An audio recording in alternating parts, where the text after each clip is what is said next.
Hey, what's up guys? Tony here, and you're watching some Project Cars. This is week 1, so this is the first of 5 events of the GT5, and this is the Janetta I don't remember what car it is.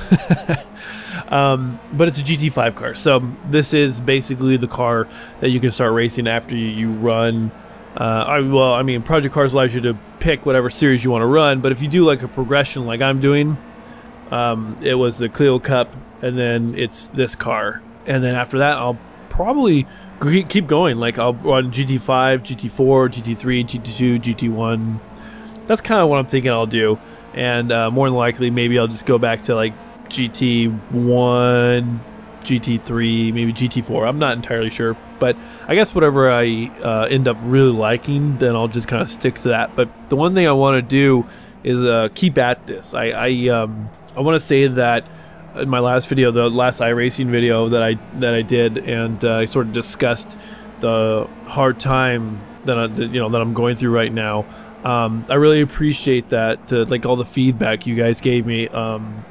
It meant a lot to me, and more than anything, it actually helped out. Just sitting down and recording my thoughts and sharing that, just sort of opening myself up to you guys, and plus, getting the positive feedback back to me. It helped out a lot, because I wasn't, I was like I said in the video, I was angry and frustrated and probably a little depressed. And I'd like to think that that's all gone now, which it's not the case. I'm still sort of dealing with that right now, but it helped. I mean, so much so that I've gotten back into making videos, if you will. I mean, I made one, posted one today, and here I am 2 days in a row videos. But it's a start, right? You gotta start somewhere, and I love racing. I love YouTube. I don't know why I like doing YouTube videos. It's so weird, I guess, when you start to think about it. But connecting with a larger audience is something that I really thrive on. And I guess, I mean, it's the teacher in me. I'm not teaching, but I guess I'm performing. You can't see my air quotes, but I'm performing like I would in front of a classroom. So I don't know if that sounds like, I need to be the center of attention. That's not really it, but there's something similar. I can't quite articulate it properly, but I just wanted to say that I really appreciate, like I said, all the feedback in the comments, and I guess sort of having a willing yet sort of like unwilling audience, because you click on my video, you really don't have a say in what I'm going to say, but you guys watch it, and I really appreciate that. I just, I can't quite convey that enough to you guys, but I'm not really going to hammer on that topic for very long, because it only needs to be said that many times. But know that words can't quite describe, just how much it helped, because I feel just so much better than I did just a few weeks ago, or a week ago. And so I'm hoping this is kind of like a baby steps, so basically here we're in Project Cars. It's been a while since I played Project Cars. I pretty much, I finished the Clio Cup, and I was really excited to get going and keep playing Project Cars. And I guess that was probably right about the time where, because I was posting a lot of videos right after the semester ended, and that probably right about that time where I was like, starting to get down in the dumps, and that's when I was kind of starting to notice that things were amiss. And so when that happens, usually video production comes to a crashing halt, and that should be a sign. But yeah, obviously it wasn't. So anyways, so we're back here, Project Cars. And I had posted it on Twitter. I was like, hey, should I do open wheel or should I do GT5? And so I was actually going to do a video of like one of each, or at least like half a video showing the open wheel car, the F4 or whatever it is, and the GT5. And so I had a number of people on Twitter was just like, no, do GT5, you're gonna love it, you're gonna love it. And so for me, I was kind of like, well, I've never really been a big open wheel person, so it'd be kind of fun to do like open wheel. and maybe I'll eventually get there. But I did. I tried them both out, and while it was really fun to do the open wheel car, I actually really like the GT5 car, and of course it goes in with the touring cars that I already like to drive. So going down that that I don't know, career path, if you will, was a lot. That's what I'm looking forward to, and keep going. So what I will say right now, before I get too far, is that I've actually found that I'm moving the AI up. Surprise, surprise, because usually I'm like sitting with the AI. I don't know if they've done anything with the AI since the last time I played. Maybe they have, but I had to turn the AI up, way up, because usually it's sitting at about like 75 to 80, and for this race it was up to 90, and I probably could have put it up even a little bit higher, like a 93 or 94, because I was still faster than the AI, not by much, but the AI wasn't like super crazy, and that's what I was worried about, because when it's turned up to 100, it's just they're just, I don't know, they're just really crazy bumper cars. But I mean, I don't want to say that's AI, that's to be expected, but it's just not fun when they're just wrecking you and you can't even get through the first turn. I mean, there's something to be said about online multiplayer games and the bad drivers that do exist in them, but when the AI is worse than the human racers, like, that's a sign. And so generally I just turn the AI down just because they're not as aggressive, but I mean, conversely, they're not as fast, and so you just kind of shit on them, or you have to kind of dog it if you want to race with someone. So this race with the AI set to 90, I was pleasantly surprised at how quick the AI was. In the first part of the race, you can see that it's just like, oh, okay, I totally left them behind. In mid-race, picking up speed, but towards the end, when you guys get to the end, it's pretty interesting, and I actually really enjoyed this race. So the only other thing that was really strange about this is that for whatever reason, the rear end on this car feels way loose, and coming out of the pit stop as well. Like, when I ran the sprint race, no big deal, ran it all the way, smoked the AI, no big deal. But this race, like, I'd come out of like the second lap out from the pit stop, and all of a sudden the rear end, I was going into turn 2, and I've had a lot of problems on this track with turn 2. I had it with the Clio Cup car, and now with the GT5 car. But coming through turn 1, it's just the rear end in this game so far, in the 2 different cars that I've tried. I haven't tried a lot of the other ones, but the rear end gets really light and really loose, and I kept spinning out, and I kept restarting.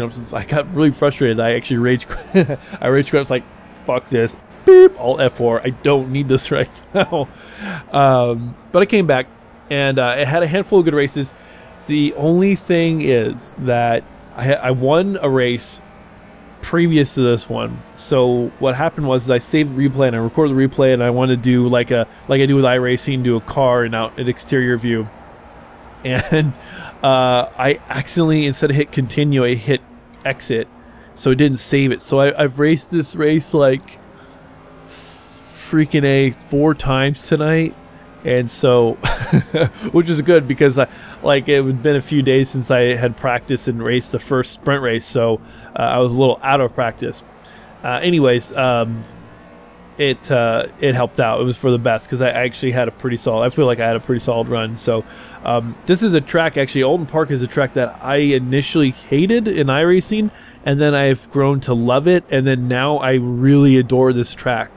I really do. I actually really like it. I think I don't want to say I'm preferring the Project Cars version, but I just seem to know the turns. I can hit the turns a little bit better, hit the apexes a little bit better in the Project Cars version. And I think it has to do with the fact that there's a lot of signage, that I've got more signage that I could use as braking zones and points of reference that iRacing just doesn't seem to have. Like, turn 1 in iRacing is always such a gamble. Like, I never know when to turn in, but here at Project Cars, I'm using the blue sign, Panasonic sign. I don't remember what it's. A blue sign. It's the last one before you go in. So that's my braking point, turn in, and it helps. Like, all that signage helps. I really kind of wish that iRacing would include some of that, add on, I don't think they probably don't want to. I mean, I don't know.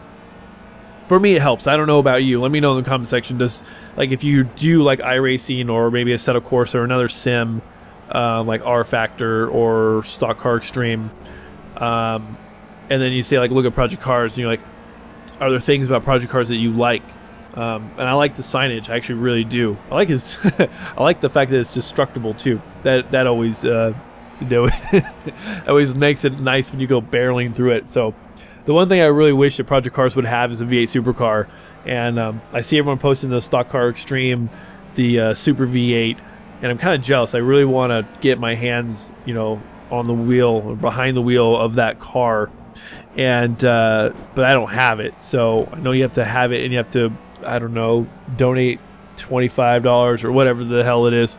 So I'll have to get on board with that soon. It looked like a lot of fun. I was watching my my buddy Ryan stream it, watched his videos, and I watched a ton of videos. It was basically like it was that new release in the sim racing world that virtually everybody covered, and I was a little jealous because I want to cover it as well. I really would love to play with that car. Oh, and so the only other thing I want to talk about before I go, because I'm going to cut myself off here in just a minute, I want to do more single-player games, more races, you know, single-player racing, I guess.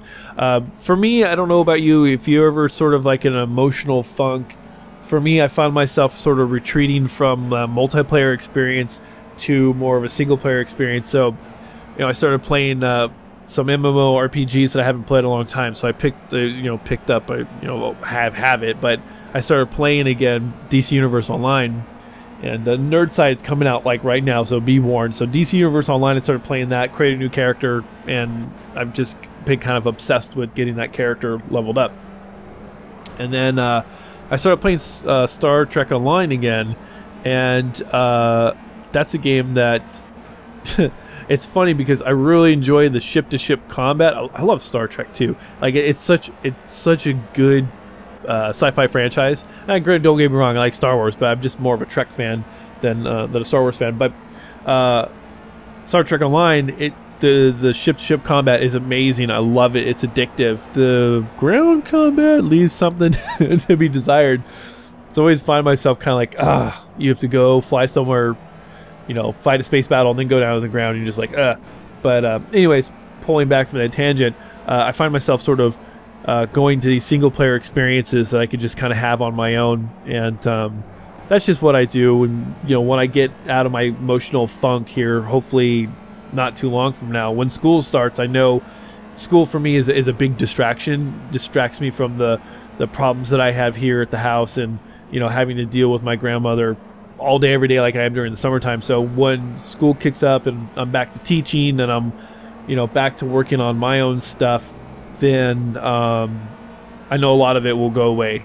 So it's kind of mainly these sort of interim periods where I have to deal with you know, my own research, but I'm here at the house like every day dealing with it. So but anyways, like I said, I find myself retreating to these games, and not really being antisocial, but I guess I kind of am. So I don't know, I'm just kind of curious to know, because like I said, my buddy Scanner runs a website called Anxious Gamer, and so the whole reason behind that website is like how video games help people get over like depression and anxiety and any sort of other I don't want to say mental disorder, but any sort of other anxiety, depression disorder that people are dealing with in their everyday lives, and just sort of how video games are helpful to them, be that like a multiplayer experience or maybe even just a single player experience. So so for me, like I said, I find myself retreating back to single player experiences, and so